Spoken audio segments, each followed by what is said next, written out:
Hi there, I'm Randy Watkins. You're watching Star Painter, and this is the quest for Paul McCartney. Now, I have been painting rock star icon portraits for 32 years now, and a couple years ago I was asked who my number one would be, and that is absolutely Paul McCartney. I would love to get him to sign my painting. Okay, this is the night before the big day that I've been waiting for 20 years. Going to see if I can get Paul McCartney to sign a painting tomorrow. I'm leaving now, and I'm going to go camp out in front of Capitol Records where the event will be, and they've said there's no camping out, so I'm probably just going to pace the neighborhood in Hollywood and see how that goes. But I'm going to be down there, so I'll keep my eye on any line that forms, and I'll be in front. So I got to the Capitol Records building at exactly 9:58 p.m. Wednesday night, which was the night before the event, and I'm just here waiting for my 3 other friends to show up. It's actually just like I wanted to see. The weather's really nice. It's got to be in the high 60s, close to 70. It's a beautiful night. I have one friend on the way, Brandon, who I met 2 years ago today here when Ringo got his star. And then 2 other friends, Ben and Greg, are going to show up, and probably a few other people. So that's it for now. So while I'm waiting for my 3 friends to show up, I pick up and I cross the street and I see there's John Lennon's star, here's George Harrison's star, here is Ringo Starr's star, and here is Paul McCartney's star that is still in progress and will be finished sometime in a few hours. It wasn't even that. It was people bumping you from behind. Okay, now a couple more hours have passed, and here's my buddies. This is Greg standing up, and sitting down, that's Ben on the left and Brandon on the right. And the 4 of us all met for the first time 2 years ago when Ringo got his star. And so we reconnected on Facebook and said, hey, Paul's coming to town, let's do it again. So this is what we're doing all night. Yeah, I've been thinking that. And I couldn't figure it out for some reason. I mean, I had a much more long. Now, I thought this was really exciting to watch. It's not something that happens every day, and it's Paul McCartney's star, so actually it's not something that'll ever happen again. What's happening here is these are the masons, for lack of a better word, I don't know what to call them, but these are the guys that are now putting the final touches on Paul's star that will be revealed later on this afternoon. But what they're doing now is they are polishing off the top layer of sealant, whatever they had protecting the star, and they're polishing off the red of the star and the black of the background to reveal the letters that spell out Paul McCartney that are below it. It was really interesting to see them do this. One guy is polishing, and the second guy closer to us is now vacuuming up the slop.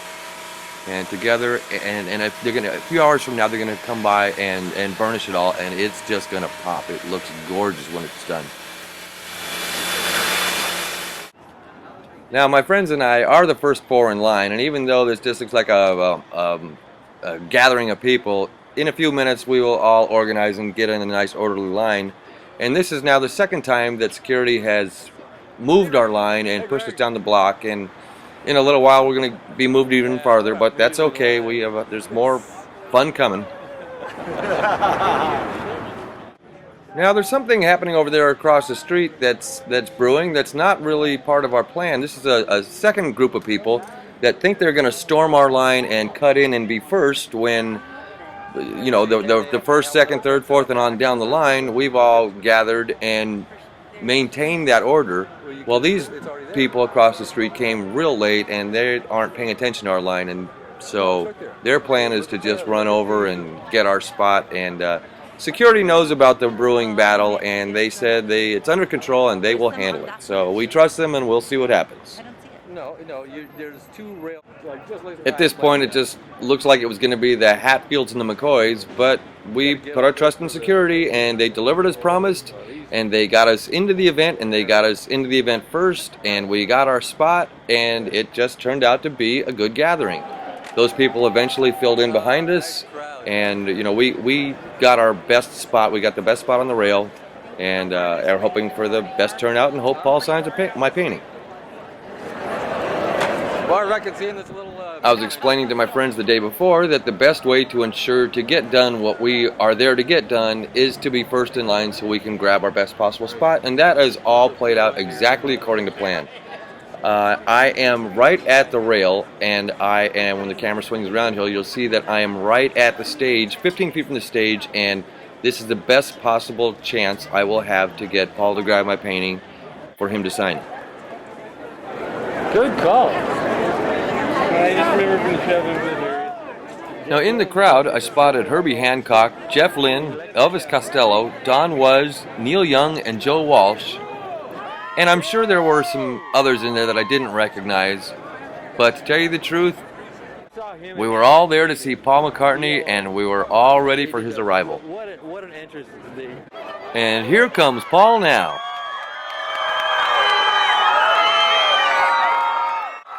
Now I'll tell you what, for a guy that claims to be 70 years old, I don't see it, I don't get it. He was very charming, looks great. He was in that wonderful, playful Paul McCartney mood, and we just all loved seeing him. Well, Paul, it's time to hear from you. But let me first, we're all going to want to hear from Liz. Remember in our late honorary mayor, Johnny Grant. In your honor, we are hereby, for today only, renaming this community Hollywood.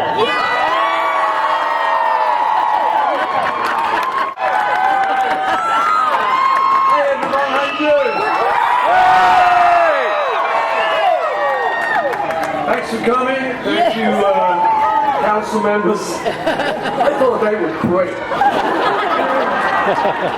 Anyway, so listen, way back in history, in Liverpool, when we were kids and we were listening to Buddy Holly and all the rock and roll greats, I would have never thought that the day would come when I'd be getting a star on the Hollywood Walk of Fame. That was an impossible thing to happen. But here we are today, and it's happened. Well, I couldn't have done it without certainly three boys. So I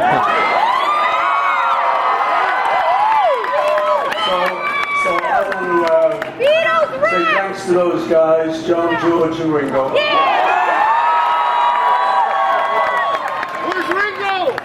For being so cheated. Ringo's a little under the weather today, so he couldn't come. But we send our love to him. Let's sing for Ringo!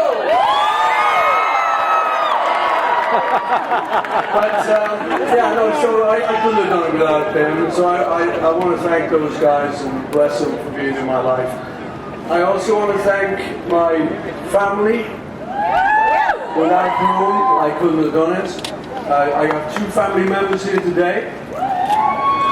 And my lovely wife Nancy. And my lovely son James. So thanks to them and all the rest of my beautiful family. And thanks to all my friends for showing up. We've got a lot of great friends here who've come along today. And thank you to Neil for saying those words. So thanks to everyone. It's really great. So I just want to, and thanks to all of you. Thanks to all. Thank you. Thanks to all the fans around the world. Again, without whom it wouldn't have been possible. So I'd like to just send you all hugs and kisses on the bottom. Thank you so much. Well, I don't know who the one very lucky, extremely lucky person is, but get this. Paul McCartney holds up the bass, and then he signs it and passes it back through the crowd. The bass is now crowd surfing back to its rightful owner, and this guy has a Paul McCartney autographed bass. Unbelievable. Good for him. Wish I was that lucky to get Paul to sign my painting, but this guy has got to be on top of the world now. It's about 7 p.m. here. I waited here till 8 o'clock, then I went home. I found out 20 minutes after I left here that Paul sent out a rep, and he hand-selected people, took them downstairs where they met Paul and got his autograph. And although it may look like I've been totally defeated, I still have one more chance tomorrow, so I will let you know what happens after that.